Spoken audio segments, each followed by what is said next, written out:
welcome in to be our guest. And we are very privileged today to have someone who served as the president of our city council here in Montgomery for years.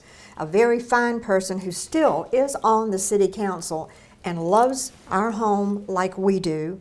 And we brought Charlie Jinright in to talk to us about the crime situation, because I think all of us, we know that we have to do something. And Charlie, you are so up close and personal with all of it and have been. How did we get here, and what can we do? Well, to me, the real bottom line of all this is that we have not put enough people in jail for murder. We have 300, I talked to the DA the other day, 300 outstanding murder cases right now at the county court system. So when you got that many, and then one was convicted 2 weeks ago I know about, that murder happened in 2019. So when you got that kind of backup in the court system, our police officers are seeing it in the street. So they're not getting the support they need. So that's one more reason that you lose police officers.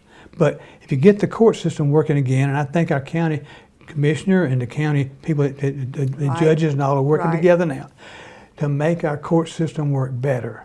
And I think they're going to put these people away. But when you got 300 murder cases, and we talked earlier about the Anais case, where the whole law in Alabama was put together for a problem that happened in Montgomery, Alabama. A man on $250,000 bond for murder was out. And he killed somebody. He'd already killed one person, now he killed two people. Now maybe he'll go to jail now for that. But we've got that problem out there on the streets right now. So if somebody's killed somebody and they go back to the neighborhoods and say, well, they didn't get me, I'm out. That's right. What kind of message does it send to everybody else about crime? So I think that's our problem. Yeah, same thing that we're talking about, if there are no consequences, there are no changes. Exactly. So you have I know Doug Singleton with the county commission. I know there are a lot of good people that have really been working on this, trying to find a solution. And you did something we have a shortage of judges, and Darrell Bailey, he's straight on. He is telling it like it is. He is great.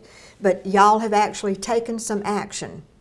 That's I want folks to know this. Darrell asked for, and Doug Singleton asked for, and the sheriff asked for, and the judge Gaines asked for additional help. And they went to the Supreme Court to get that. They have been promised 5 additional judges. We got 6, got 5 more to help get these cases, the backlog, worked out. Okay. So I think that's going to help a good bit. Because when you start sending people to prison for these acts that they've had, all of a sudden, I think it sends a message across the entire city that we're not going to tolerate crime. Well, another thing we were talking about, and I'd like to get your opinion on this, is like people are just barreling down our highways and down our streets and down our roads, and I think, do you think the same principle applies there about consequences? Well, I do. Well, you get police officers. Law enforcement is what police officers do. Right. And if they're not able to enforce the law and they see the law not being taken care of in the court system, then it changes everything.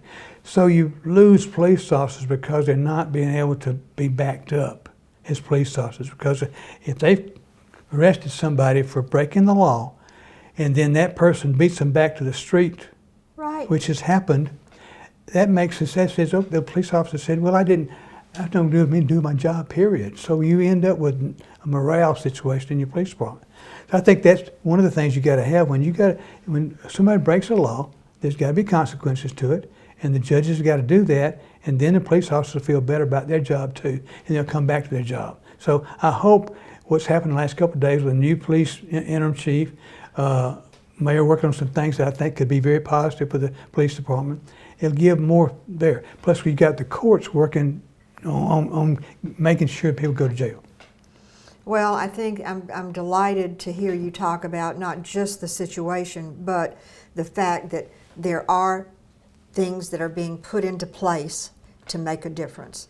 Because bottom line, you're absolutely right. It doesn't matter where. I think I've seen the increase in tickets. I know that Derek Cunningham, God love his soul, they stepped up at the county there and they've given out tickets. And I think once any kind of consequence makes a difference. I've had positive comments from that. People got believe tickets it. and they thanked me.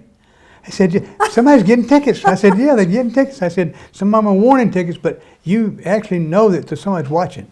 And I think that's a big deal when you know somebody's watching. The Highway Patrol giving tickets on the interstate system now that weren't given before. Okay. So that's working. Atlanta Highway, Bone Road, all these speeding situations. There's been a lot of tickets given, but if you know you can't break the law, you got to stay within the law. Everybody starts doing it. But if one person, and we were talking yesterday, the broken window pane theory. Okay. That's a big situation in our city today. You get one broken pane, if you don't fix it, there'll be two broken.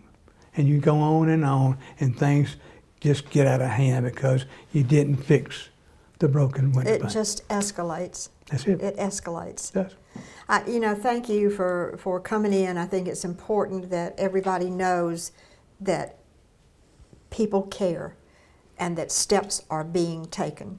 And I think we'll be back. We'll have you back, and we're going to talk about what these folks out here, our audience, can do to make a difference, because it's going to have to be everybody. It does. Takes a team. Thank you, Charlie. We appreciate it. And thank you for all your years of service. Appreciate that. We appreciate that. Thank you. And we appreciate you as well. And we'll be right back.